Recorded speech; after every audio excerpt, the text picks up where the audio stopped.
Okay.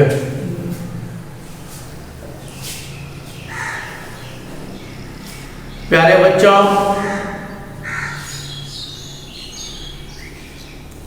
कल आप पढ़ रहे थे कवि रसखान द्वारा रचित कविता का पहला खंड प्रेमयनी श्री राधे का।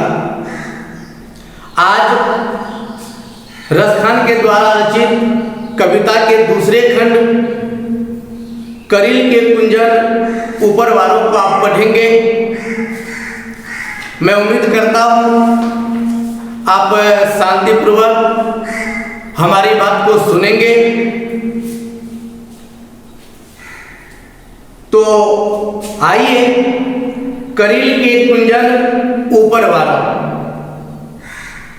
करील का दो अर्थ होता है। एक तो करील एक वृक्ष होता है जो कांटेदार होता है और प्रायः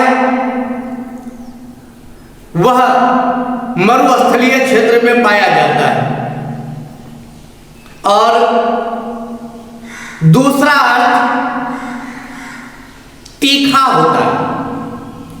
करील का अर्थ तीखा। तो यहां कवि कहते हैं करील के कुंजन ऊपर वाला। इस खंड में भगवान श्री कृष्ण के स्वरूप पर, भगवान श्री कृष्ण के बाल स्वरूप पर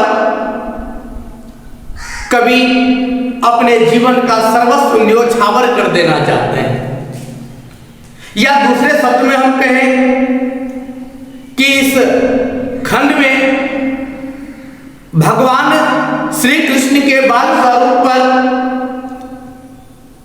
कवि के सर्वस्व न्योछावर की भावना प्रकट होती है।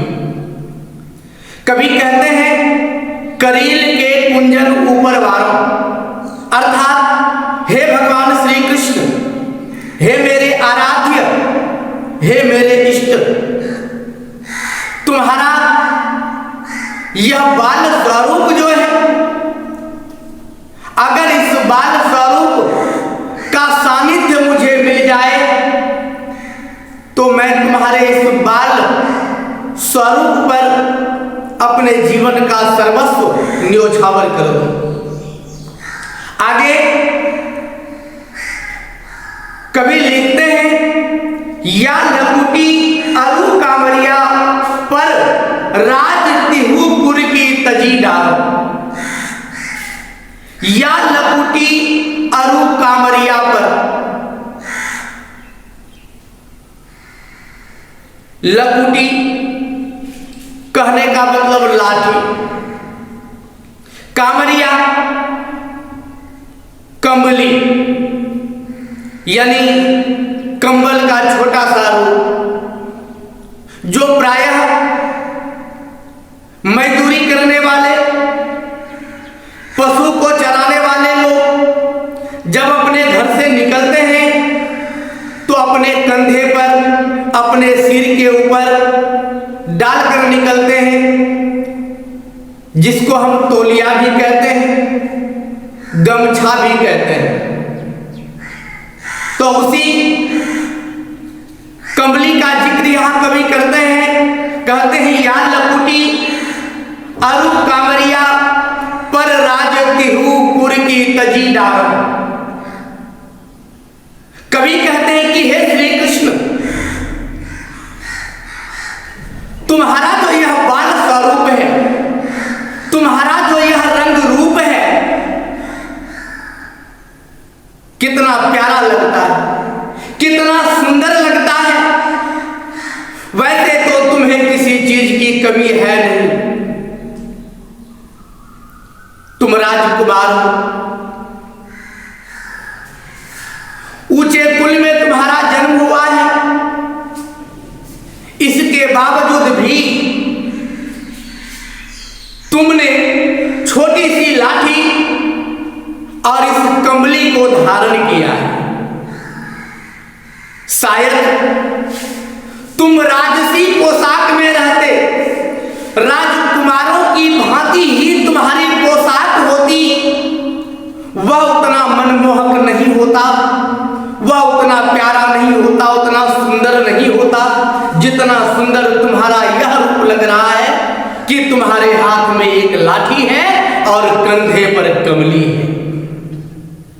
इसीलिए हे श्री कृष्ण, राजतिहुपुर की तजी डारो, अगर तुम्हारे इस अलौकिक रूप का दरस हो जाए, इसका सानिध्य मुझे मिल जाए, तो इस संसार का सुख क्या, मैं तीनों लोकों का सुख तुम्हारे इस सुंदर रूप पर न्योछावर करूं। यही अर्थ होता है या लकुटी अरु कंवरिया पर राजतिहुपुर की तजी डारो। फिर आगे कहते हैं, आठहु सिद्धि नवनिधि को सुख, नंद की गाय चराई बिसारो।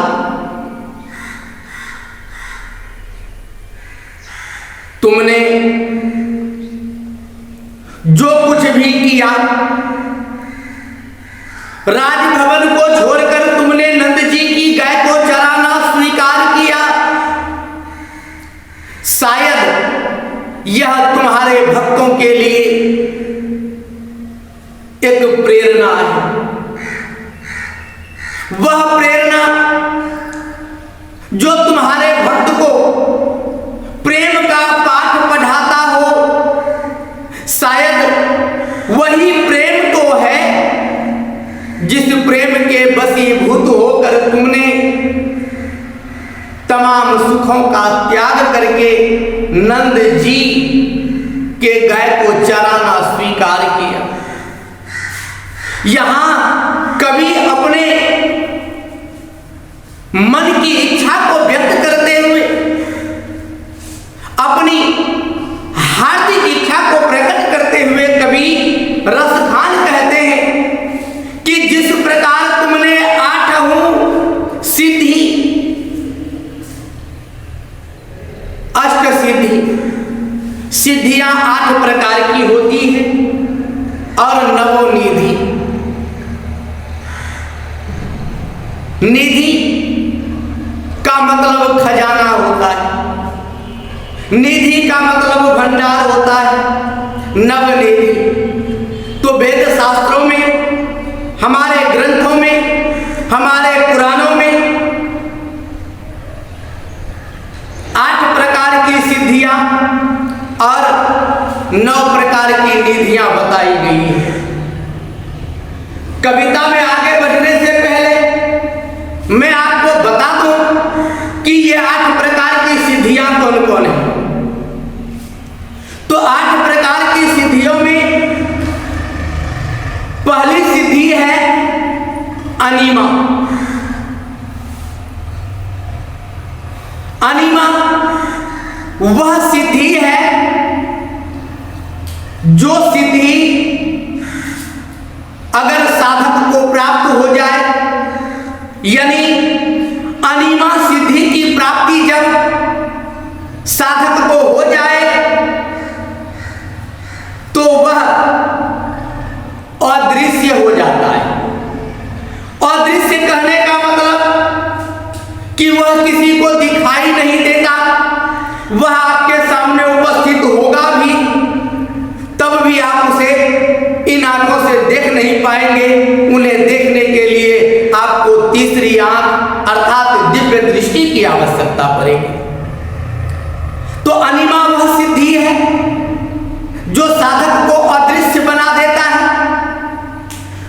दूसरी सिद्धि अनिमा के बाद दूसरी सिद्धि है महिमा। महिमा वह सिद्धि है जिस सिद्धि के प्राप्त होने पर साधक यानी महिमा नामक सिद्धि जब साधक को प्राप्त हो जाती है तो इस सिद्धि के परिणाम स्वरूप साधक अपने अपनी इच्छा अनुसार अपने शरीर को विशालकाय बना सकता है। कहने का मतलब यह हुआ कि अपने शरीर का जितना विस्तार करना चाहेंगे अपने शरीर का उतना विस्तार कर पाएंगे। जैसा कि आप टीवी वगैरह में भी देखे होंगे, भिन्न भिन्न प्रकार का सीरियल्स आता रहता है। उसमें धार्मिक भी होता है, सामाजिक भी होता है, कुछ हास्य भी होता है। तो प्रायः धार्मिक सीरियल में आपने देखा होगा, जब हनुमान जी का सीरियल आप देख रहे होते, भगवान श्री कृष्ण का सीरियल आप देख रहे होते हैं, तो समय समय पर उसने अपने रूप का विस्तार किया है, अपने शरीर को विशाल बनाया। तो ये अपने शरीर को विशाल बनाने के लिए हमें महिमा नामक सिद्धि की आवश्यकता होती है। तीसरी सिद्धि है गरिमा। याद रखेंगे प्यारे बच्चों, पहला अनिमा, दूसरा महिमा और ये तीसरी सिद्धि जो है इसका नाम है गरिमा। इस सिद्धि की प्राप्ति होने पर, यानी ये तीसरी सिद्धि जो गरिमा है, इस सिद्धि की प्राप्ति होने पर साधक अपने शरीर को अपनी इच्छा अनुसार जितना चाहे उतना वजनदार बना सकता है, यानी उतना भारी बना सकता है। आपने देखा होगा कि अर्जुन जो महाभारत का प्रमुख पात्र है, उसके घमंड को तोड़ने के लिए उसके ही भ्राता भीम के घमंड को तोड़ने के लिए जंगल में हनुमान जी अपनी पूंछ को सड़क पर डाल दिया और भीम को कहा, अगर तुम में शक्ति है तो मेरे पूंछ को उठाकर बगल कर दो, क्योंकि मुझ में अब वह सामर्थ्य नहीं कि मैं स्वयं उठा सकूं। और अपनी पूंछ में हनुमान जी ने इतना वजन डाल दिया कि वह भीम से नहीं उठा। तो इस प्रकार की जो शक्ति हमारे शरीर में आती है, या किसी भी प्राणी में इस प्रकार की शक्ति जो इच्छा अनुसार अपने वजन को बढ़ा ले, वह गरिमा नामक सिद्धि से ही संभव होता है। चौथी सिद्धि है लघिमा। इस सिद्धि के परिणाम स्वरूप, यानी इस सिद्धि को प्राप्त करके कोई भी साधक अपने शरीर को इच्छा अनुसार हल्का बना सकता है। इसके बाद पांचवी सिद्धि प्राप्ति। प्राप्ति, इस सिद्धि के प्राप्त होने पर साधक को इच्छित वस्तुओं की प्राप्ति होती है, यानी जब जो इच्छा करे अपने आप उसकी प्राप्ति हो जाती है, ऐसा वेद शास्त्र में बताया गया है। उसके बाद अगली सिद्धि प्राकाम्य। प्राकाम्य नामक सिद्धि, इस सिद्धि के परिणाम स्वरूप साधक इच्छा अनुसार पृथ्वी में समा जाने का तथा आकाश में पक्षियों के समान उड़ने की शक्ति को प्राप्त कर लेता है। यानी ये प्राकाम्य वह सिद्धि है जिस सिद्धि के प्राप्त होने पर साधक क्या करते हैं, अपनी इच्छा अनुसार पृथ्वी के कण कण में समाहित हो जाते हैं और चाहे तो पक्षी पक्षी की भांति आकाश में उड़ सकते हैं। अगली सिद्धि है ईशत्व, और इसका दूसरा नाम ईशति भी है। ईशत्व या ईशति कहते हैं इस सिद्धि से संपन्न व्यक्ति महत्वाकांक्षी होते हैं, यानी अजीब प्रकार की इच्छा रखने वाले होते हैं तथा सब पर शासन करने का अलौकिक सामर्थ्य रखते हैं। महत्वाकांक्षी होते हैं। जिस व्यक्ति के पास ईशति सिद्धि है वैसे व्यक्ति महत्वाकांक्षी होते हैं और सब पर शासन कर ले ऐसा सामर्थ्य रखते हैं। और इसके बाद आठवां और अंतिम सिद्धि का नाम वसित्व या वसिति सिद्धि है। वसिति सिद्धि, इस सिद्धि के परिणाम स्वरूप साधक किसी को इच्छानुसार अपने वश में कर सकता है। तो प्यारे बच्चों, इसी प्रकार से नवनिधियां भी हैं। आगे कभी, चूंकि आपका बहुत ज्यादा समय हम लेना नहीं चाहते, फिर कभी ऐसा मौका मिलेगा तो नव प्रकार की वो कौन कौन निधियां हैं मैं उस पर भी प्रकाश डालूंगा। 8 सिद्धियों पर हमने इसलिए प्रकाश डाला क्योंकि आपके चैप्टर में ये बात आई तो मुझे लगा थोड़ा फोकस करना चाहिए। तो आप फिलहाल ये जान लें कि सिद्धियां 8 प्रकार की और निधियां 9 प्रकार की होती हैं। कभी कहते हैं 8 सिद्धि नवनिधि को सुख नंद की गाय चराई बिसारो, कि हे भगवान श्री कृष्ण, शायद मुझे भी वह सुंदर अवसर मिले, शायद मुझे भी वह सुंदर अवसर प्राप्त हो जिस प्रकार तुम्हें हुआ। तुम्हें किसी चीज की कमी नहीं थी, तुम अष्ट सिद्धि और नवनिधि के धनी थे, लेकिन प्रेम के वशीभूत होकर तुमने उन तमाम सिद्धियों और सुखों का त्याग करके नंद जी की गाय को चराना स्वीकार किया, अर्थात उन सब को तुमने भुला दिया नंद जी की गाय को चराने में। वही कवि कहते हैं कि अगर मुझे भी ऐसा मौका मिले, मुझे भी ऐसा अवसर मिले तो हे कृष्ण, जिस गैया को तुम चराते थे उस गैया को चराने का अवसर मुझे भी मिले तो शायद मैं भी तुम्हारी ही भांति संसार की तमाम सिद्धियां और तमाम सुखों का त्याग कर दूं। आगे कहते हैं रस खानी कबो इन आखिर सो ब्रज के बनबाग तराग निहारो।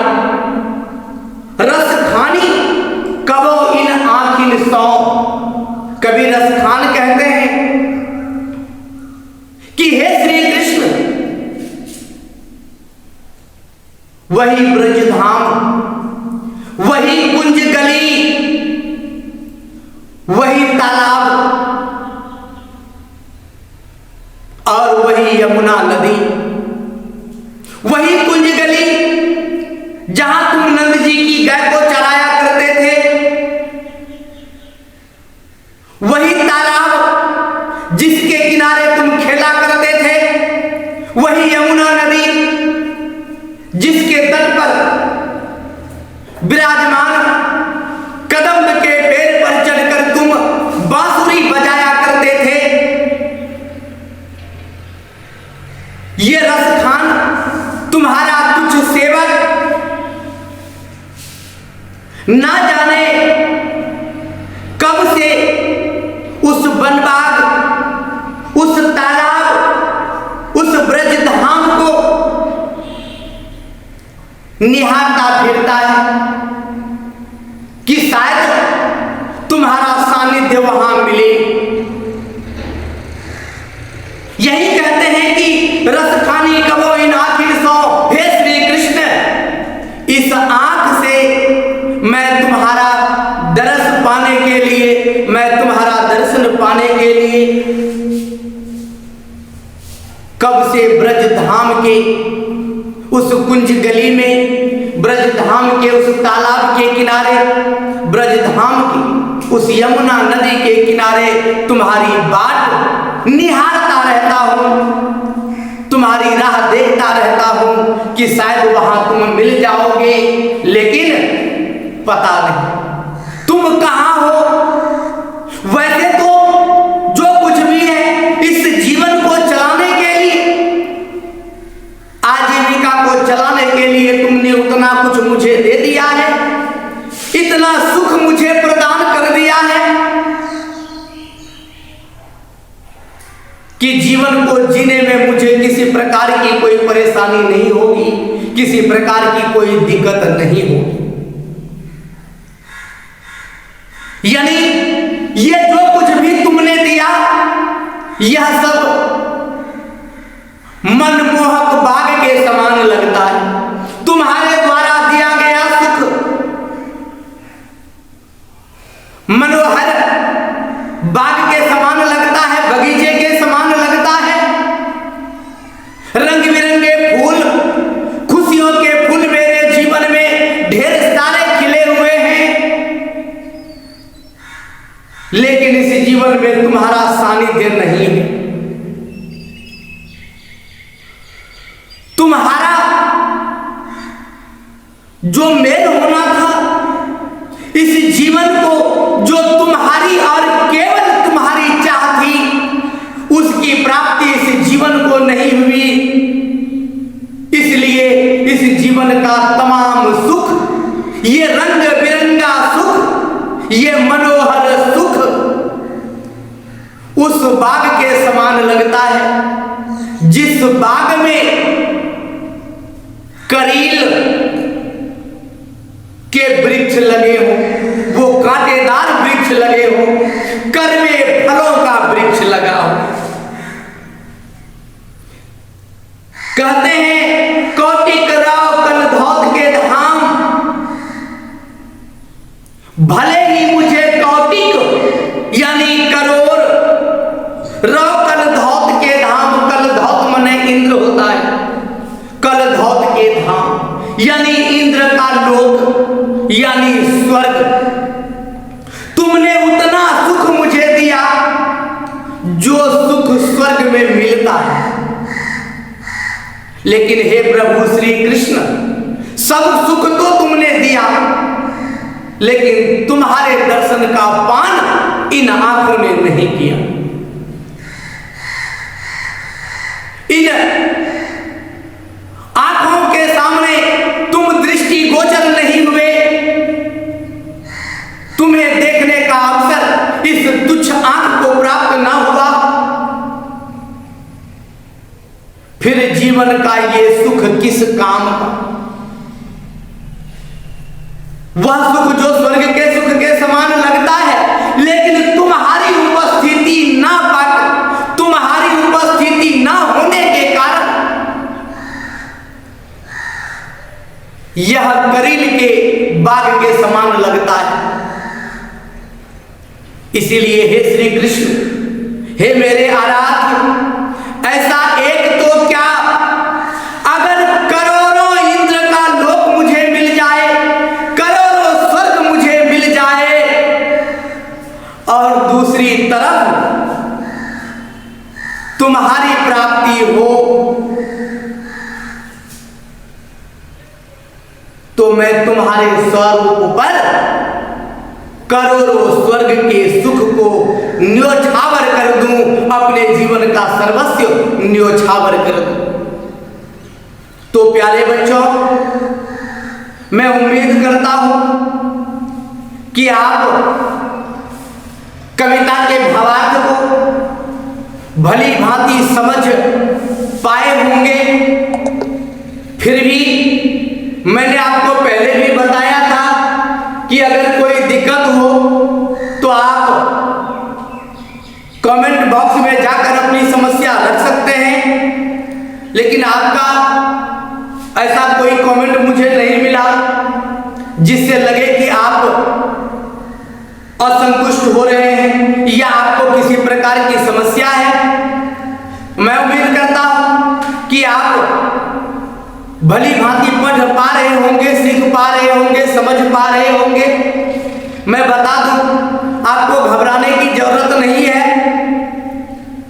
आपके मन में ऐसा विचार उठता होगा कि सर आप चैप्टर तो पढ़ाते चलते हैं और इनका प्रश्न उत्तर नहीं हो रहा है। तो मैं बता दूं, आप तब तक संभव हो तो प्रयास करेंगे बनाने का, जितना बन पाए। उसके बाद मैं लास्ट समय में आपको इन तमाम पाठ का प्रश्न उत्तर करवाऊंगा। अभी जो भी चैप्टर होगा काव्य खंड में, पद भाग में, मैं केवल इन पाठों को पढ़ाता चलूंगा, इनका विश्लेषण करता चलूंगा।